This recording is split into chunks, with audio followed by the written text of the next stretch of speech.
ce qui se passe sur le terrain, les gens disaient que en France là-bas, le prix de cacao est chuté. C'est-à-dire, on ne paye pas là-bas, à Mine, on ne paye pas là-bas. Donc ça fait qu'eux-mêmes, ils voulaient diminuer le prix des cacao sur le terrain. Et le préfet du département de Djiglo, il nous a appelé pour nous dire que vraiment le prix des cacao doit respecter les bonnes sangs. Parce que les 1900 francs, il faut que tout le monde respecte ça. Et nous-mêmes, on en a pour veiller sur ça. Moi, je demande pardon que les parents, ils acceptent pour qu'on doit respecter le prix des 1900 francs. Il faut se dire que cette année a été une année vraiment difficile. Difficile parce que notre cacao ne s'achète pas. Je vous dis aujourd'hui, nous sommes le 25 janvier, mais si tu arrives, tu vas te dire que nous sommes encore au début de la grande campagne. Parce que le cacao ne sort pas à cause de difficultés. On nous dit que les prix ont chuté sur le marché mondial. Alors ça ne s'achète pas parce que les gens veulent acheter en dehors du prix. Alors moi j'ai été mis en mission par notre président Nguessan Toussaint qui est le président du plan mondial. Je suis allé dans le Haut-Sandra parler sur toutes les radios pour lancer appel à tous les producteurs café cacao de ne pas vraiment brader les cacao aux acheteurs véreux qui sont sur le terrain.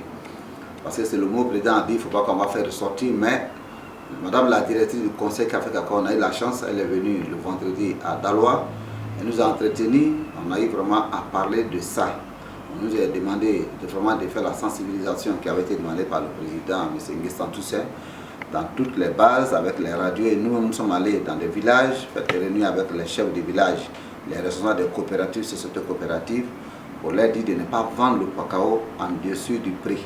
Les 1100 francs qui ont été fixés par l'État, c'est ces prix-là qui seraient vraiment appliqués. C'est vrai que c'est difficile, mais on s'en tient avec. Le message que le président nous a chargé d'aller donner dans les bases a été vraiment bien écouté, mais seulement que les producteurs que nous sommes n'ont pas les moyens de conserver le cacao comme c'était dans les entrepôts au niveau d'Abidjan.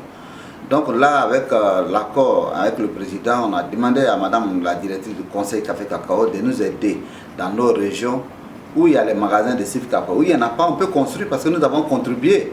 Ces fonds sont là, il faut construire des entrepôts et puis mettre des camions de ramassage, de collecte pour que les sociétés coopératives, ceux qui ne sont pas dans les coopératives qui sont des planteurs individuels, s'il y a ce genre de cas qui se passent, on peut ramasser le cacao pour aller conserver dans les lieux importants. Parce qu'on parle de la qualité. On a bien cassé le cacao, ça a été bien formaté, ça a été bien séché. Mais où il faut le garder le cacao? Ça aussi c'est un problème. Et puis il n'y a pas des engins pour enlever le cacao.